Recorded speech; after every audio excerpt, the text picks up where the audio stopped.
Hello, everybody. So I'm at Brother Rick San Nicolas home. Just doing a little vlog because I'm probably never going to see him again. But I'm probably going to see him again because he comes to the islands a lot. But this guy is a miracle worker, one of the Hawaii greats as far as feather work and what he has done and just his connection with Hawaii and the history of Hawaii. But I'm going to show you guys what he's all about, and he's going to just kind of talk through, what projects he has going on and everything like that. But hopefully you guys enjoy and appreciate just the beauty and the artistic talent that he has. But here you go.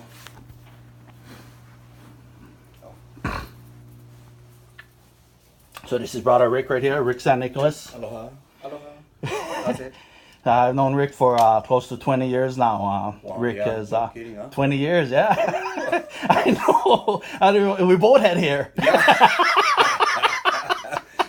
Well, at least now I still get more than you.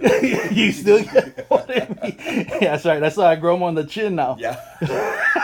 Right, your head's upside down. But Brother Rick and I, we've been through a lot of different things. But Brother always started off just making feather lays and doing different things like that. And just with his talent and his skill and everything, he just adventured off and just blew up in so many areas where nobody else had ventured into. And, he just got some amazing, projects going on right now. And so, you guys can see his website if you guys are interested at HawaiianFeathers.com. HawaiianFeathers.com. And what else you got going on?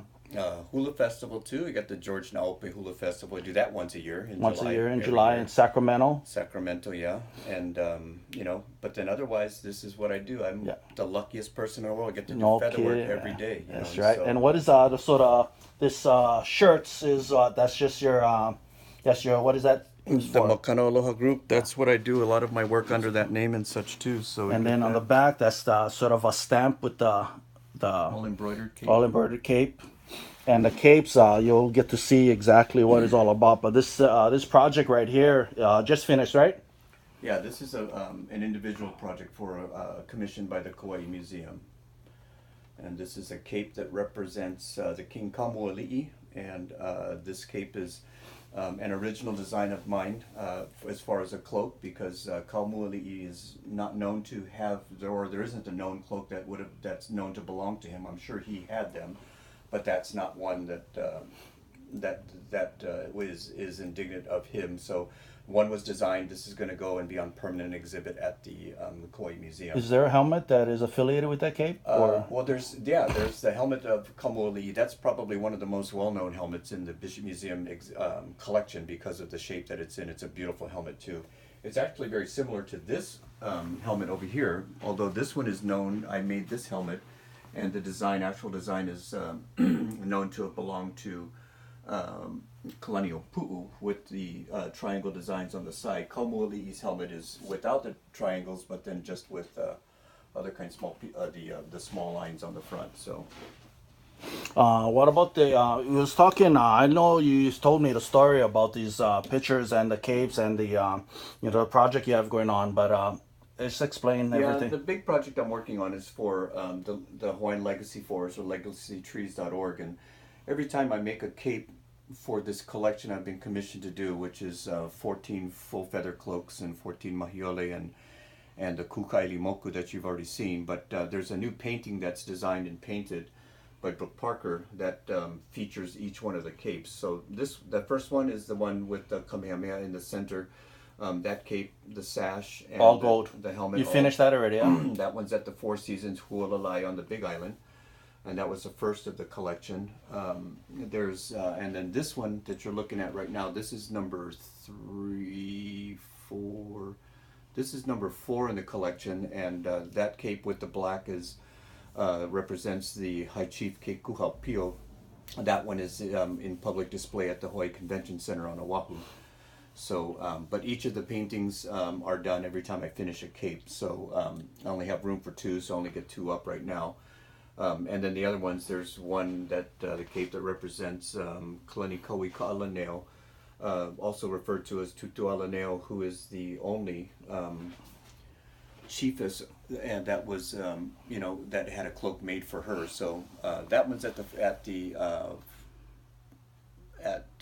Kahala Hotel and Resort in Kahala.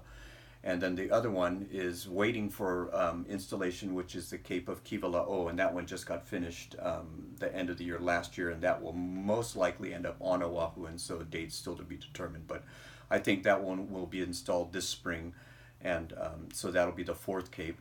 The fifth of the project is the statue of Kukailimoku, which was completed, and that was also used in a documentary at the Pu'ukohala Heiau, the National Historic Site in on the Big Island, and that was featured in a documentary over there, which will be probably in 2019 when it's prepared, and it'll be in a form of of a movie that'll show at the visitor center there as well. So and then this cape is just done. That's a complete cloak that'll be installed the week after Merry Monarch this year over at the Kauai Museum. And this was last year's, yeah. Yeah, this is last year's Merry Monarch. So they used your helmet. They used the helmet for that. Yeah. And the background, what is that? The cloak on the bottom? Yeah, that cloak is the one that is at the Kahala Hotel and Resort. Yep, and there's another big frame back here. You can see in the corner, and that big frame is already another cape that started. That's a cape of Kalani Pu'u, and that'll be the next. Right here? Yeah.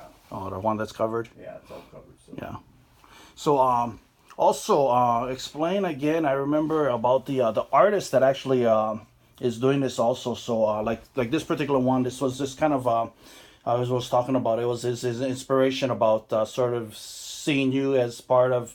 If you was back in the day, the interpretation of his artistry of the person who did this particular picture. Explain it again. Mm-hmm. And that's Brooke Parker. He's actually he's my cousin, and he's an artist and a historian, and he's the one that this whole project was inspired behind, which is his painting. You can't see it, but if you peeked around behind the cape with your camera, you'll see the painting, and that's the painting that my whole commission project is based off of. Which I'm commissioned to do is to reproduce this, bring this painting to life, and that's what I'm doing for the Hawaiian Legacy. Right. So that's actually I saw the sash. You already was finished the sash, right? Yeah. The sash and that whole attire is displayed in. That's the one at the Four Seasons, right? Yeah. So so basically he's finishing pretty much all of it. And doing it, and I mean, it's so hard to explain and see the detail. But for me, what's mind-boggling when he camera behind the cape and turn it. Oh, you can see. Yeah, you can actually see. And because he's already done with this project, but let's see. I'm just gonna turn it back here. Maybe you can see what it looks like, the detail, of everything. I don't know how it's viewing and how kind of focus it is, but at least you have an idea, of sort of how it looks. But it started off with a mesh, and what it is that I thought he was crazy when I first saw what he was doing to get to this particular point. But as we was talking about earlier, is that it's just his just love to do it, and the love that he has, and the passion and the gifts, it just becomes natural. But he takes a bag of feathers. Oh, this is the mesh right here. The netting is like netting. It's like a 1/4 inch eye. So every left to right is 1/4 of an inch, and every left to right is where feather bundles are tied onto. So that's where you get the density. So so he spreads this out, and then he marks the design on top of the mesh, and then he puts together this bundles. This looks like it's just one feather. But it's 3 feathers. But it's 3 and sometimes 4 feathers, or it depends on the feather? Yeah, and then they're tied at the base. And then it's hand tied at the base. As he gathers the feathers from a bag, individually separates the colors and the sizes and everything, and then it puts it together, and he ties it in bundles, like I said, at least 3 to 4 each. And then they're attached and hand tied onto each of the knots in a row. So every 1/4 of an inch, you'll see a feather bundle that's hand tied on. So those are all knotted on, not sewn, but they're all knotted and lashed in place. So that's a small square that kind of gives you an idea of what the. And to actually see him in work is just amazing. Just really amazing. But actually, you can because is that for When you do your live, The time lapse. Yeah, there's time lapse. Oh, you do time lapse? And there's video too on. Yeah, the so on website. his website at the Hawaiian Feathers. Yes. Yeah, HawaiianFeathers.com. You can go on that website and see him in action. He has the the time lapse, so you can see actually all the work. You know, I mean, I don't know how much feathers was probably individual feathers or how many bundles, but I'm sure. I mean, this cape's probably got about 65,000 bundles on it, so that's like almost times three, almost 200,000 individual feathers. Yeah, that is amazing. That is absolutely amazing. And like I said, I remember when we were just talking about that, my cousin actually ran over an owl and tried to give freaking owl. You remember that? Yeah.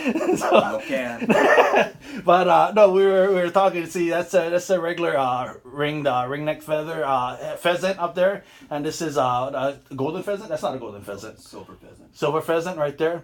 But these are the birds and that's just the embalming form. But he gets them in these bulk bags already pre-done, and just really amazing. But I remember when I first saw him picking out from the bags and starting all that.